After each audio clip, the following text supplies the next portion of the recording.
Okay.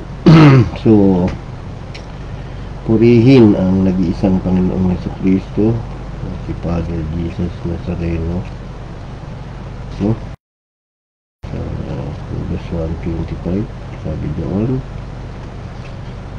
the only wise God, sabi doon ay basahin natin. So, Judas 1:5, no? Sabi, basa, to the only wise God, our Savior, be glory and majesty, dominion and power, but now and ever. Amen. Marami ang nagre-react doon sa aking topic dahil hindi nila naiintindihan yung sinabi ni Jesus sa John 4:23-24, no? Mamaya tatalakayin natin yun, pero bago yun, yan lang akong sasabihin na kung ang Diyos ay Espiritu, common sense lang yan, no? Kung ang Diyos ay Espiritu, ba't kayo nilalang? Sa Genesis 1:27, sabi doon, for God created, sabi dito, if God is Spirit, tagalogin ko na lang, bahala na yung mga foreigner, no? So, may translation naman siguro sa wika nila yan. Sabi sa Genesis 1:27,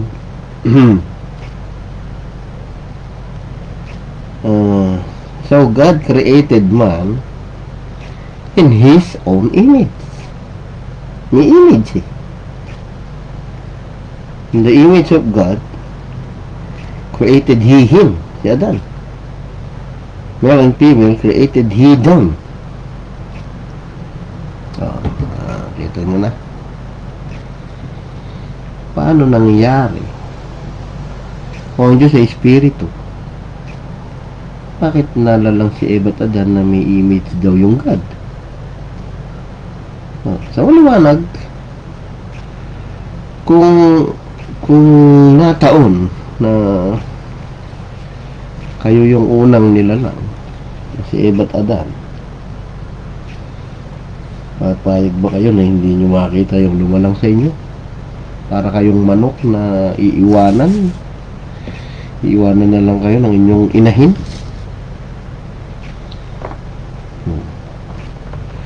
Doon sa Genesis 3:8, sabi diyan, narinig nila ang tinig ng Panginoong Diyos, lumalakad sa halamanan, kulimlim ng araw. At nagtago ang lalaki at ang kanyang asawa sa harapan ng Panginoong Diyos sa pagitan ng mga punong kahoy sa halamanan. Sabi ninyo, walang taong kailan may nakarinig ng tinig ng Diyos o nakakita ng kanyang anyo. Walang nakarinig ng tinig ng Diyos, walang isusulat dyan sa Bible. Ano isusulat nyo dyan? Kaya sinabi ng Diyos kay Moises, sabihin mo sa mga Israelita, o disulat siya, di may naririnig na tinig. Kita nyo na. Napakaraming kabisote sa Bible na yung timeline hindi kinukuha, no? Ay narinig yan, no? Narinig nila ang tinig ng Panginoon Diyos na lumalakad sa halamanan sa kulimlim ng araw. Sabi nila, tinig lang yan, lumalakad, tinig. Sinabi na nga dyan at ang kanyang asawa sa harapan ng Panginoong Diyos sa pagitan ng mga punong kahoy. Ibig sabihin yung pagitan po nung kami nandun yung Diyos. Nagtago nga sila doon. Tinawag ng Panginoon Diyos yung lalaki. Naroon. Sabi nga nun. Alam na. Sasabihin naman ng iba. Ay, mahina klase yung Diyos. Ba't nagtanong pa kung saan ka naroon? Hindi niya ba alam? Alam niya. Kaya nga siya nagtanong saan ka naroon para sumagot. Si Ebat Adan. Parang anak mo lang, hinahanap mo. Asan ka? Oo, ano ko, andyan ka. Pero asan ka na? Wala sagot. Sinabi ng Panginoon, sapagkat ang sigaw ng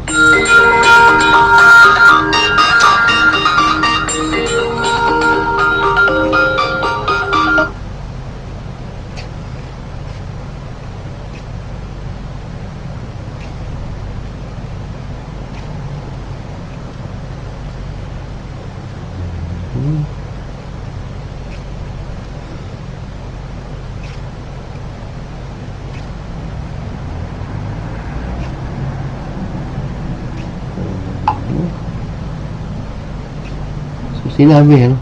Tapos ginawan sila ng damit. Ginawan sila ng damit na tupa. Oh. Ngayon, hindi yun yung kay Ebat Adan.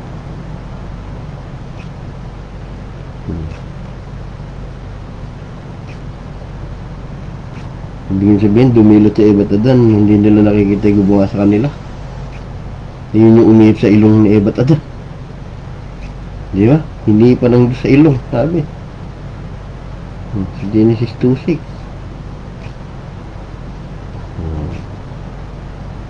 Yung sabi sa Genesis 2:6.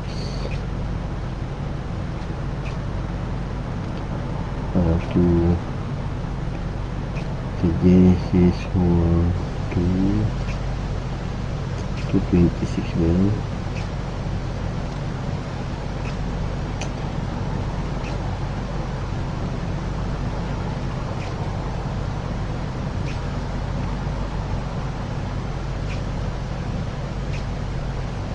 Genesis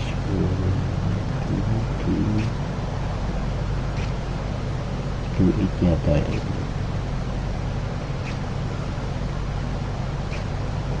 Hindi. Basta meron yung talata dyan, hindi pa nung doon sa ilong, kaya iba, si Adan pala. May tumatawag kasi sa akin.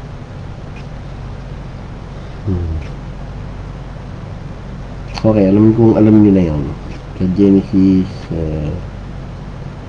2, yan ba yun? Ito mo, sinabi, basta.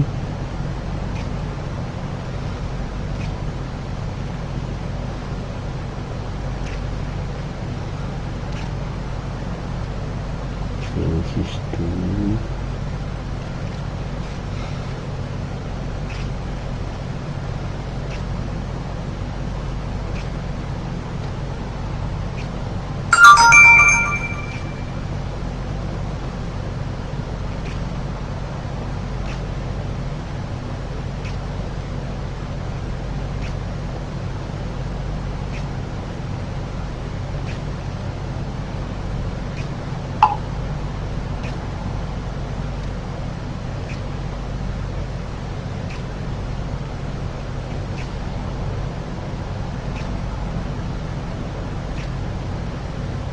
Dali lang. So, magandang topic to eh. Maraming biktima sa inyo noon eh. Sa espiritu eh.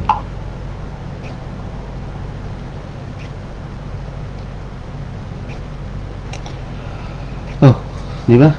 Sinabi ng Panginoon kay Abraham, yung 3 bisita, sapagkat ang sigaw ng Sodom at Gomorrah ay malakas. Sapagkat ang kasalanan nila ay napakaluba. Oh. Sa mga lalaki nagsilayo doon, yung dalawa, nagtungo sa Sodom at Gomorrah. Nakatayo si Abraham sa harapan ng Panginoon. Oh, di ba?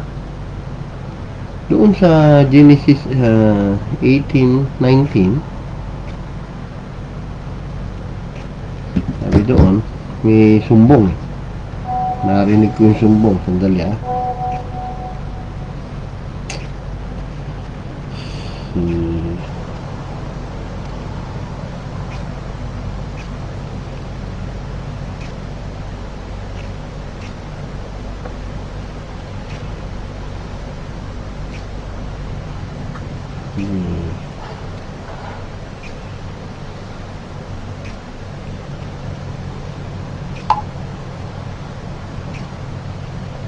Dali lang, ano? At least nakikita nyo, ano?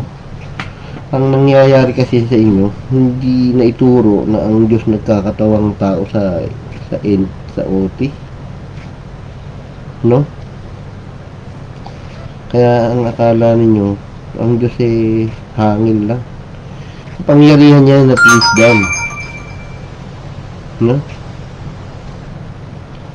Kaya nga sabi dyan sa Genesis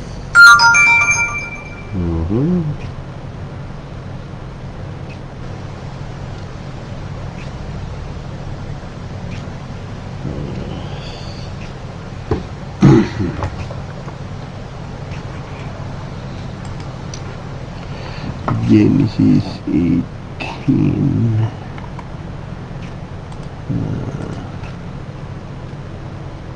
Genesis 18. Tingnan nyo, makinig kayo mabuti,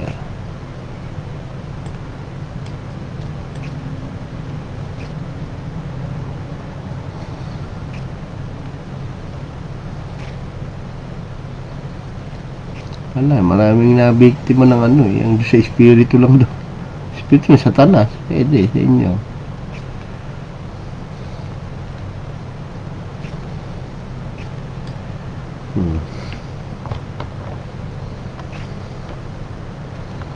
Maliwanag, yung nauna, naririnig naman nila tinig at nagtago sa sarapan ng Panginoon sa pagitan ng punong kahoy sa halamanan.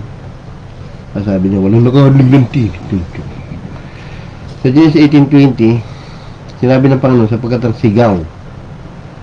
May nagsusambong daw sa kanya yung Sodom at Gomora, sobra-sobra na rin ginagawa. No? No. Kaya ang sabi, anong sabi?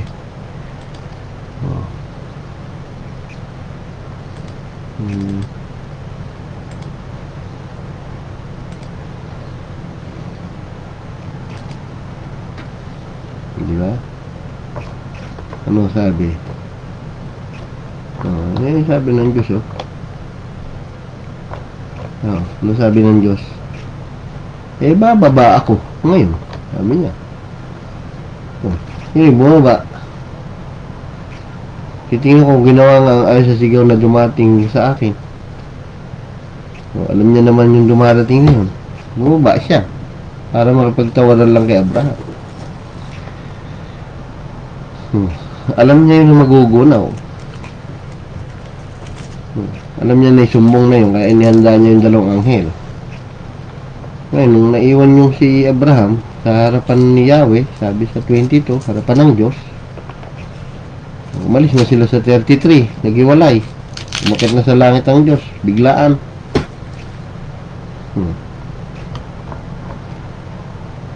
Diba? Tingnan nyo. Nung sa Genesis 18:33,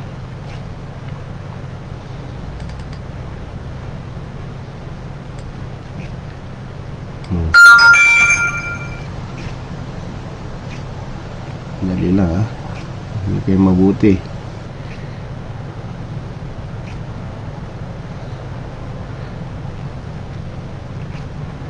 Makuha nyo ni una kong sinabi, kung ang Diyos ay Espiritu, ba't kayo nalo lang sa image niya? Common sense. Ang Espiritu di nakikita.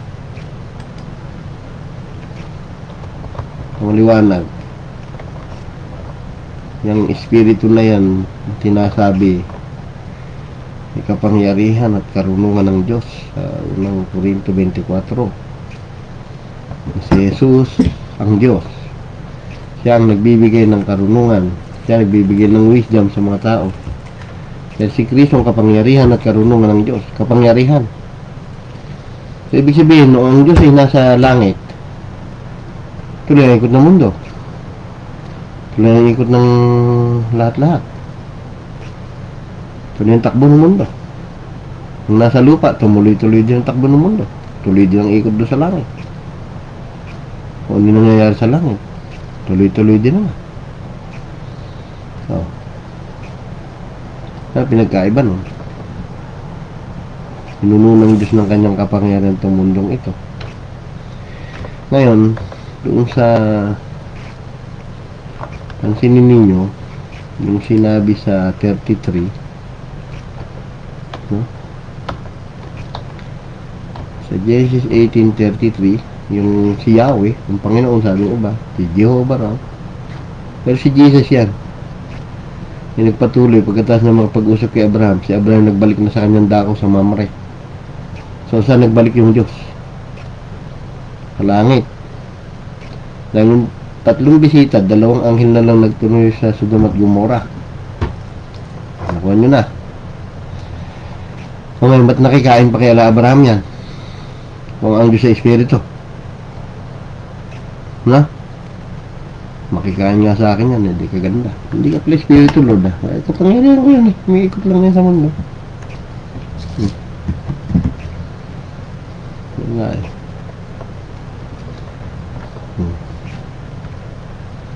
Sa Exodus 20:33-21, Exodus 24 yun.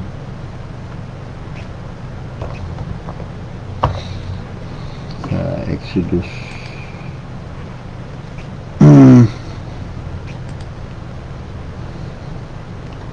20:24.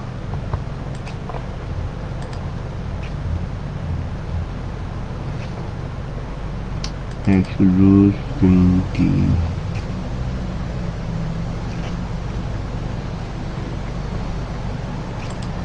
Okay, so Exodus 24:10.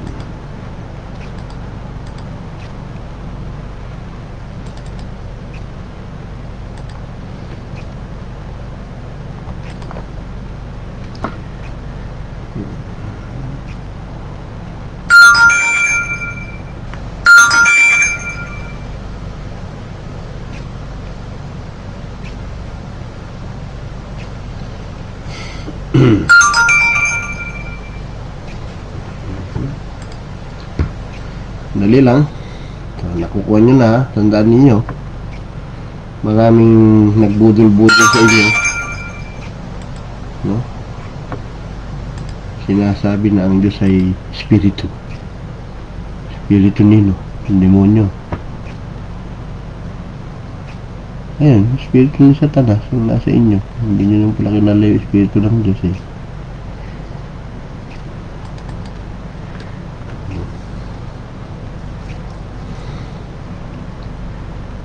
Common sense, no?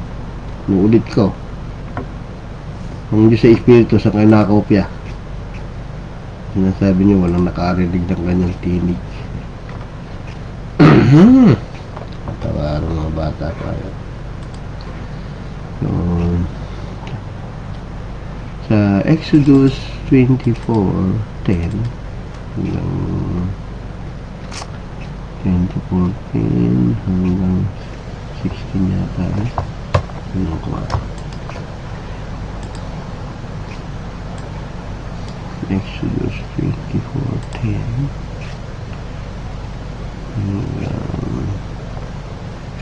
at sinabi at tumingin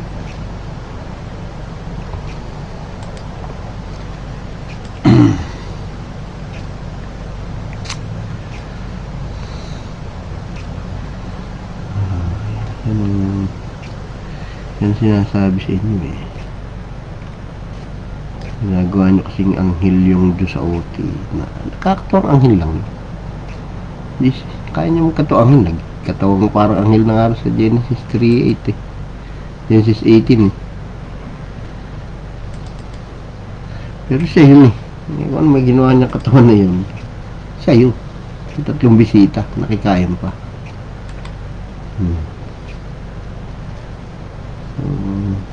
Pag namatay tayo, parang anghel daw tayo sa langit. Ang hinintay ang ating katawang malulhati.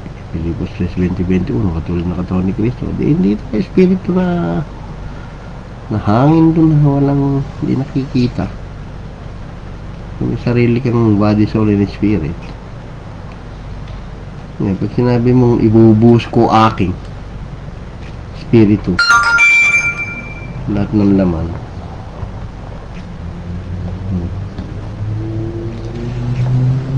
Okay, so tinawag ano? Sandali.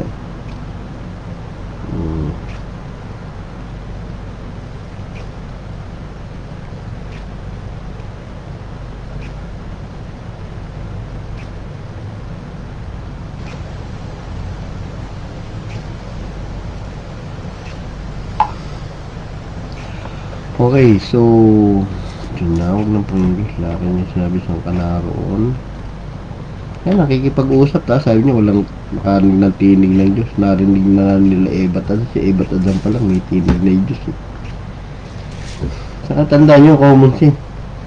Kung wala nakarinig ng tinig ng Diyos, walang nakasulat din sa Bible. Na sinabi ng Diyos kay Moses, sinabi ng Diyos kay Abraham. Wala narinig nila. Tinig ng demonyo. Kaya huwag niyong ginagawa sa amin yung talatang kailan mo hindi nyo narinig ang kanyang tinig, nakita kanyang anyo. Yung mga tao nung kinakausap ni Jesus yun, hindi pang kalahatan mo. Sabi ko nga sa inyo, common sense yan. Nasusulat ng Bible kung walang tinig ang Diyos din. Diba?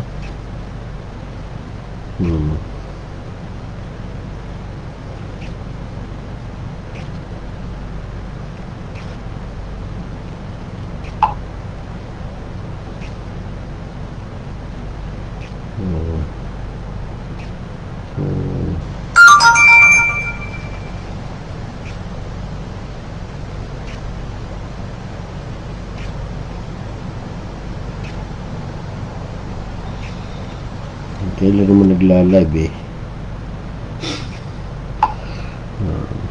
Okay. Okay, so narinig nila, no? Ngayon, binisita si Abraham. Sabi nga, bumaba eh. Ngayon, yung dalawang anghel na lang nagpunta sa 19:1. Kasi doon yung dalawang anghel, tatlo bisita Abraham, sana punta isa. O sige, isip kayo. Punta na yung sa langit sa 33, instant, pumanik. No?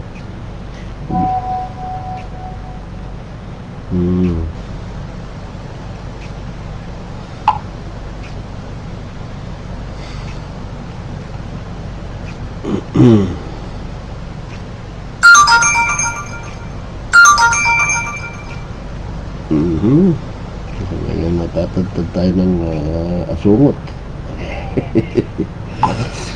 Okay, so tuloy-tuloy tayo mga minamahal sa Panginoong Jesus, ano? Si Jesus, hindi spirito yan, nakita nga yan. Ganun din yun sa langit. May celestial body ang Diyos at instant nakikipag-ugnayan sa tao yan. Ngayon, doon sa kay Moises, sinabi nga ng Panginoon, narito, may isang dako sa tabi ko at ikaw'y tatayo sa ibabaw ng batong yan. Sabing gano'n. At mangyari na samantalang aking kalwalatian, yung kaningningan niya, yung nakita ni Esteban ng kaningningan ng Diyos, sabing gano'n. Si Kristo lang yun. No? Hindi madaan aking ilalagay ka sa isang bitak ng bato, so may sisiliping bato. Bitak eh. So parang pader. At tatakpan kita ng aking kamay hanggang sa ako yung makaraan.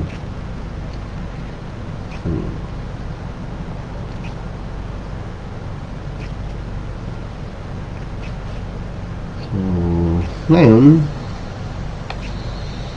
aking alisin yung aking kamay. Aking kamay nga, ay may kamay. Nakikita mo aking likod. Ano kaya? Ito aking mukha di makikita. So ibig sabihin kalarawan talaga ng tao yung Diyos. May kamay, may ulo, may likod. O, espiritu ba siya? Sagot, espiritu ba? Nga. O, di ba? Tawarin kayo. Ngayon, doon sa Exodus 20:14, nakita nila ang Diyos ng Israel. Ngayon sa ilalim ng kanyang mga panaparay isang yari lapag ng batong sapiro. Nakikita nila yan sa malayo, sa Mount Sinai. Yung 70 elder yan.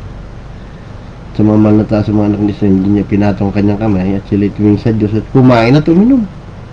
Nakipagka kumain at uminom pa sa Diyos yung 70 elders na yun. Pero may hangganan, malayo. No?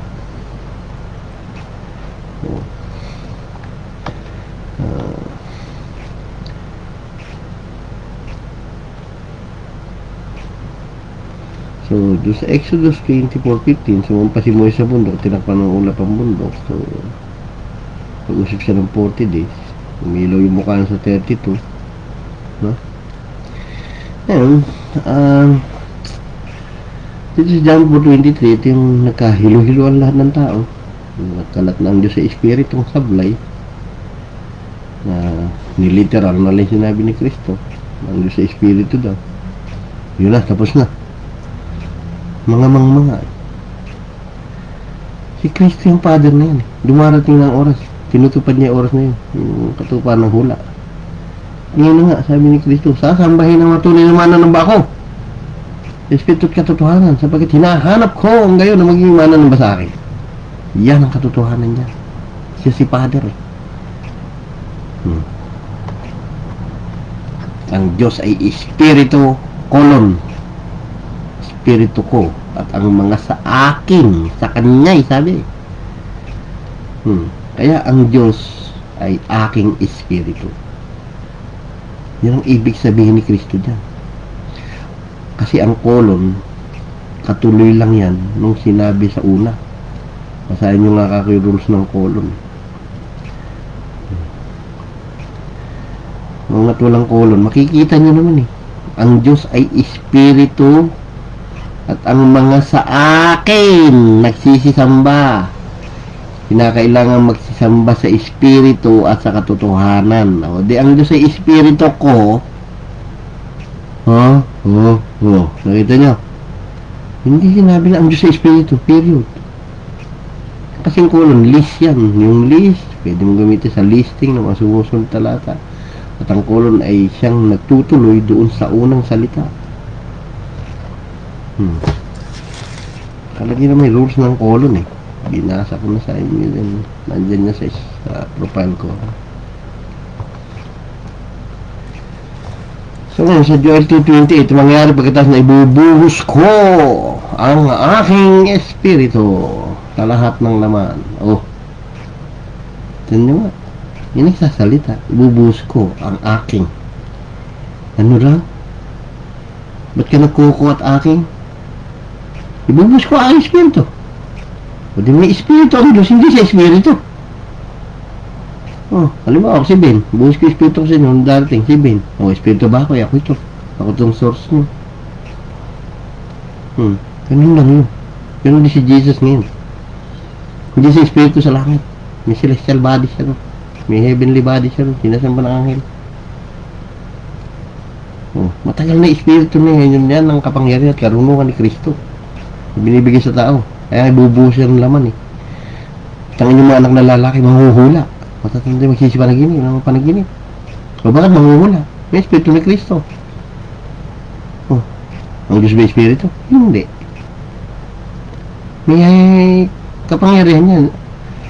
May katulad siya sa langit eh. Bumaba nga yan eh. Si Kristo bumaba yan. Bumaba yung Diyos. Nakikipag-usap. Tapos espiritu. Nakikita yung Diyos. Power niya yan. Kaya nga sabi sa 1 Corinthians 2:24, 25 yun. Si Kristo ang kapangyarihan at karunungan ng Diyos. O kapangyarihan yan, makapanguhula ka, makakapanaginip ka. Kasi kinakausap ka niya through His Spirit. Hindi through Spirit lang, through His Spirit.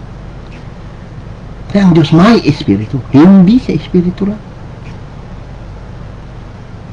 Nakukuha niyo ba? Para kayong mga cellphone, nakakunik kayo sa globe, sa tower ng globe.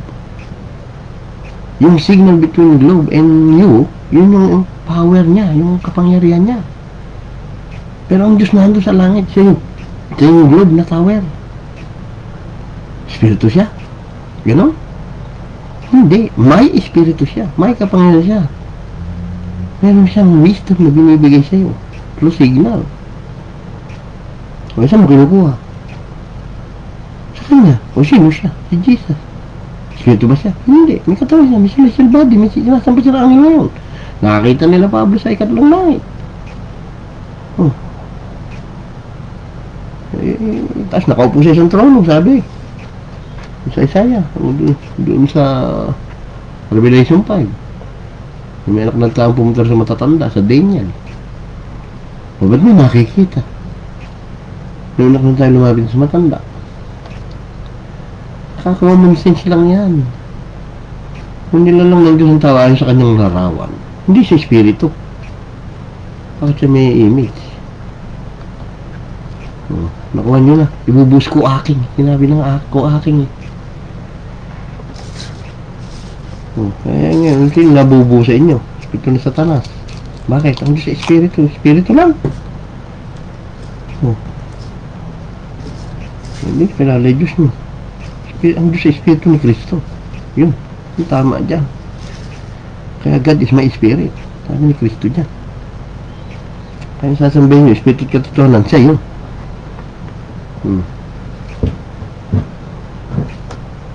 Kaya maling-mali. Ang naintindihan nyo dyan, God spirit. Ngayon, magtatatala ka, lalalalalala, manginginig-ginig kang ganyan, nga. Satanas yun. James 2:19. Kasi hindi mo kilala yung pangalan ng Espiritu, Jesus. Ganun ba si Jesus? Panginginigin ka? Si Satanas yun. Alam mo yung Satanas ng Diyos ay isa. Nananampalataya at nanginginig pa. Kaya maraming tao ang nalilito. Dahil may nagkalat ang Diyos sa Espiritu. Ang Espiritu hindi nakikita, walang laman at buto. Multo. Sabi na sa baba, ibubus ko araw na yung aking Espiritu. Natural. Kapag kilala mo yung ama mo, si Jesus, kapag naginip-im ka na yan, naginip ka na, makakagawa ng kababalaghan. Papanghula ka, naginip ka. Ngayon, kanya-kanya yan. Sa araw ng kanya sa 32 niyan, sino tumatag sa pampano, maliligtas. Pangalan ni Jesus. Kung dumating ba si Jesus, Espiritu? Ba't may inakit siyang katawan sa langit? Di ba sa Acts 2, ayan, natupad. Tumatawag sa pangalan ni Jesus, maliligtas. Ayan, mali ang aral nyo. Hindi ang Diyos sa Espiritu lang. Ang Diyos sa Espiritu ni Kristo. May katawan nyo. Hindi mo ako sabihin. Nakikita nyo ako. May bus ko yung Espiritu ko. Hindi sabihin yun. Nasa langit ako. Patuloy sinasama ang anghel doon. Nakikita ko ng mga banal. Nandun sa ikatlong langit. Binus ko aking kapangyarihan sa inyo at karunungan. Kasi Espiritu lang ako. Hindi nga lang kung saan kayo nakakonek. Kaya sabi niya, umiipang hang, saan niya ibig. Narinig mo ang kanyang upo, ngunit di mo nalang saan ang galing, saan paroro. Ganun ba at pinanganak na Espiritu? Narinig mo yung ugong. Mararamdaman mo. Kasi kilala mo yung tatay mo. Ngunit di mo nalang kung saan ang galing, kung saan paroroon. Paano nga? Nasa langit siya. Pero alam mo, malalaman mo yun. Dahil pinanganak ka nga ng Espiritu ni Jesus. Umiipang hanggang sa niya ibig. Dinadadala ka kung saan niya ibig. Naririnig mo yung kanyang ugo. Nabibigyan kanya ng message, ng hula, prophecy, kapangyarihan. Ngunit di mo nalalaman kung saan ang gagaling. At kung saan naparuro. Kapangyarihan lang siya kinahit sa buong mundo yan . Ang lupa tutuan na aking pa, lahat na aking trono. But, kaya nga dapat nabuo na aking kayo, lalo ni tatay nyo, Revelation 21:7. Paano kayo papanganak ng Espiritu ni Kristo? Hindi mo kilala yung tatay mo. Satanas. Yan 8:44. Doon sa Lucas noon, nung may naglalakad sila Cleopas noon, mula sa kinaroonan nila, nag-anyo siyang wari may paroroon ng lalong malayo, si Kristo. Sa kanilang pinigil, sinabi, tumulig ka sa amin sapagkat gumagabi na, hindi kumikiling ng araw, buwasya upang tumuli sa kanila. Nung siya rin nakaupo, nakasalo na sa dulang, pagkain, kanya hindi ng tinapay, binasbasa, pinagputol-putol, binigay sa kanila. Nang buksan kanila mata, siya nakakilala nila. Siya nawala sa kanilang paningin. Nakikain, kay Kristo, may katawan. Pinati-hati yung tinapay. Pinatuloy sa bahay. Tapos biglang nawala sa paningin nila. Espiritu ba yan? May katawan. Espiritu walang katawan. Multo. Hangin. Hmm. Kaya nag-aalap pala yung puso nila, kausap na nila yung Diyos. Hmm. Walang gano'n may isa, nagtitipon. Tunay na, nagbagong muli ang Panginoon, nagpakita kay Simon. Ayun na. Sinasin nila mga bagay nangyari sa daan. Paano nakita? Kung espiritu yan. Nakilala siya ng pagpipil ng tinapay. Kung samantalang kanil pag-usama mga bagay ito, siya rin tumay sa gitna nila. Biglang sumulpunta naman si Kristo. Papayayin sumayin nyo. Natakot sila, kinalabutan, sabi nila. Nakakita sila na isang espiritu. Multo. Multo ba Diyos? Hindi. Bakit naguguluman? Bakit nangyari pagtatalo sa inyong puso? Yun ang aking kamay, aking pa, butas-butas pa. Ipuin nyo ako, tingnan nyo. Ang espiritu walang laman at buto. Kaya nyo nakikita na sa akin. So, ibig sabihin ng Diyos, may laman at buto na heavenly body talaga yan. Yung gusto niya ipailiwanag dyan, hindi dapat aralin ng Diyos ay ang espiritu walang laman at buto. Hindi aral ni Kristo yung pambutata niya yan. Kinuntra niya yan bakit kaya nagugulumahanan? Sana nag-agree si Kristo nung sinabi na nakakita sila isang espiritu. Sana pumayag si Kristo. Bakit kaya nagugulumahanan? Bakit nangyayari pagtatalo sa inyong puso?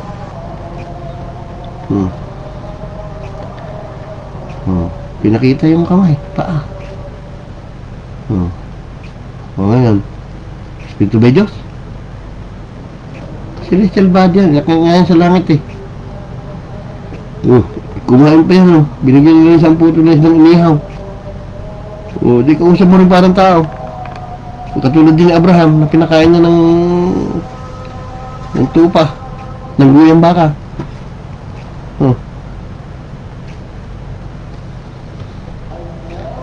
Kumain sa harapan nila. Ito yung nasabi ko sa inyo, kasama niyo pa ako sabi ni Kristo kailangan matupad sa akin ng bagay na sulat tungkol sa akin sa kautusan ni Moses, the 12 prophets at mga awit, buong OT, dapat matupad sa akin.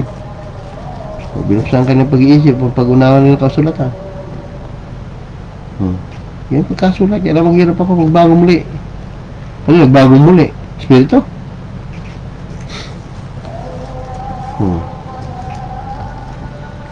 Ay nako, espiritu niya binuhos na yan. Kaya ang Diyos may espiritu. Kaya sinabi niya sa araw na magsisingi kayo sa akin pangalan. Hindi ko sinasabi na kayo dadalahin ko sa Ama. Dahil siya yung Ama.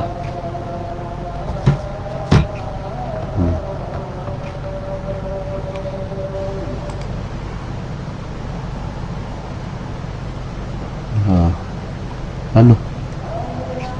Hindi ba unawain sa Diyos sa espiritu? Yun ang mahirap sa inyo.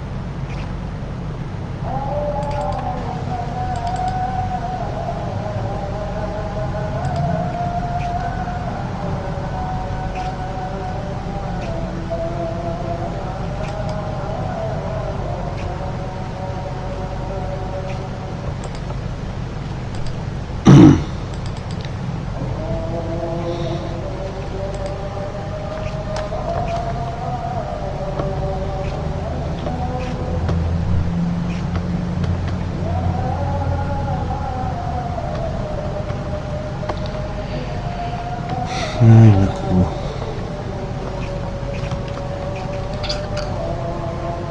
Kaya aralin nyo mabuti yan. Yung espiritu nyo God is spirit nga. Parang hindi kayo na pagpakitaan ni Kristo ng katawan niya.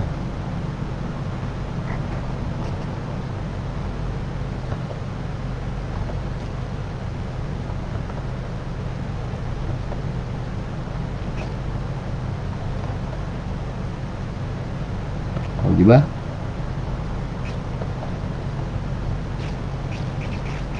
Sabi dyan sa Acts 1:9, kasabi ng mga bagay nito, tinitigan nila. Ba't ka nakatitig? Ano yung espiritu? Di nakikita. Yung Diyos niya pala, walang katawan, walang celestial body. Kaya nga kung paano yung umakyat, yan yung mabalik. Kapangyarihan yun. Kaya niyang maging anyong anghel, kaya niyang maging anyong tao. Instant, kaya niyang gawin sa padaanin sa baby, lagyan ng dugo, bumalik ulit sa langit. Tulad ng ginawa rin kay Juan Bautista, kay Elijah.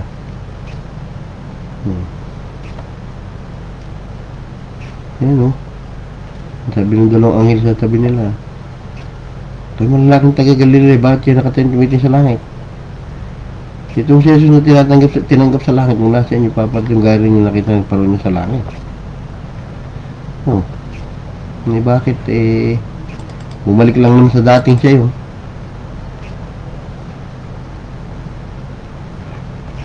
Diba?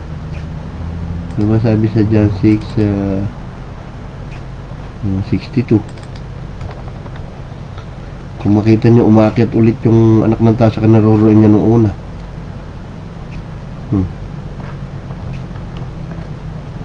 Sabi ng anghel sabi ni John wala umakyat sa langit kundi nang galing sa langit, makatidbagi anak ng tao nasa langit na. Sabi niya sa John 1:51, nakikita niyo bukas ang langit ngayon, ang anghel ng Diyos, anghel ko yan. Ang anghel ng Diyos, siya yung Diyos nagmamalik sa ulunan ko. Paano sasabihin si Espiritu ang Diyos? Yan yung pati anghel nagbabaan. Ibig nyo sabihin, hangin lang sila, utot lang sila lahat. Makikita nyo rin mukha ng Diyos na itinago sa likod ng araw sa Transfiguration. So, i-delete nyo mata nyo, no? Ang Diyos ay hindi lang Espiritu yan. Sige. Ngayon ko na yung aking live. Mag-aaral kayo mabuti. Tandaan nyo, hindi kayo maalala lang sa image ng Diyos kung ang Diyos ay Espiritu lang. Ang Espiritu, karunong kapangyarihan ng Diyos siya. Hindi nagbago yan. Mula eternity pa hanggang ngayon. Pangyarihan niya. Kaya kayo hindi makapanalangin, hindi nyo ini-imagine, hindi nyo kilala yung Diyos nyo. Hangin lang yung Diyos nyo. Hindi nyo ini-imagine na dumating yung si Kristo. Kristo ang larawan ng Diyos na hindi nakikita, sabi. Gagawa ka ba larawan mo na hindi ikaw? Kakandidato ka ba na iba yung mukha mo sa trampoline? Di ba? Si Kristo ang larawan ng Diyos na hindi nakikita. Hindi naman nakikita yung Diyos. Tawarin kayo. Napagsumbong ang araw sa Genesis. Pero iba, ano ba naman kung ano mukhang tao ng Diyos? Dumating yun dito sa mundo flat yung mukha, alien, manikin na walang ilong, walang mata, ganun gusto nyo. May mukha ang Diyos, yung tinago niya na sa likod ng araw. Makikita nyo, buting sa langit, kung ano yung mukha sa likod ng araw na yun, na tinago niya sa Genesis hanggang Revelation, pati sa Transfiguration niya. Kung ang mukha man ni Kristo, nung tao, yun na, wala tayo magagawa, mukha niya yun. Sabi rin, nagbabago kayo, yung kasama, naglalakad. Hindi pa nabubuksan yung puso. So, nararamdaman niyan. Kasi ang Diyos natin, hindi lang Espiritu. Hindi Espiritu ang Diyos. Ang Diyos ay Espiritu ni Kristo. Kapangyarihan at karunungan ni Kristo, doon kayo nakakonek. Sinasamba ngayon yung sa langit. Kung Espiritu ang Diyos yan nangyari sa inyo sa Pilipos 20:21, para bakit pa kayo kailangan baguhin sa isang kisap mata? Ha? Unawain nyo. Bakit ating pagkamay nasa langit? Mula doon, hinihintay naman natin ang tagapagligtas, ang Panginoon Jesucristo. Ba't may hinihintay? Siya magbabago ng katawan ng ating pagkamababa upang maging katulad ng katawan ng kanyang kalwalhatian. Katulad ng katawan ng kanyang kalwalhatian. Katulad ng katawan ng kanyang kalwalhatian. Ayon sa paggawa ng pagpasuko niya rin ng bagay sa kanya. Saan yung pasuko ng ng bagay sa kanya? Katulad ng katawan ng kanyang kalwalhatian. Glorified body niya, nagpunta rito sa lupa. Mas ganun na maging katawan natin. Espiritu bang Diyos? Ayun ako. Waring kayo. Wala kayong source. Aralin nyo yun. Espiritu ko yun. Yan, 23-24 yun. Inuulit ko sa inyo, si Father ko. Wala siyang pinasasamba. I will pour out my spirit. Kalino yung John 4:23 na yan. 24. Ako yan. Sabi niya. O ito, natulupad ko. Sabi niya, dumating na oras. Natupad niya milisecond ng buhay niya. Ngayon, nasasambay na ako ng mga tunay na mananambasa. Ayun, nasasambay ng mga tunay na mananambang ako sa espiritu at katotohanan. I am the truth. So, sapagkat hinahanap ko ang mga ganyan na magiging mananambasa sa akin. Ganun yan. Siya yung ama dyan. Hindi sa espiritu ko. At ang mga sa akin nagsisamba, kinakalawisamba sa espiritu at katotohanan. Ang Diyos sa espiritu. At ang mga sa akin nagsisamba, kinakalawisamba sa espiritu at katotohanan. Espiritu niya yun. Kaya ang Diyos, espiritu ni Kristo. Tandaan niyan. Ang Diyos ay espiritu ni Kristo. Hindi sa espiritu lang. Kaya napupunta kayo sa Satanas. Okay. Hanggang dito na lamang. Maraming salamat na may maintindihan nyo na may umakit sa langit. No? Isipin praise glory. Kung isa dating siya, ano man nangyayari sa ikatlong langit na nakita ni Pablo ay masaya. Okay? Goodbye.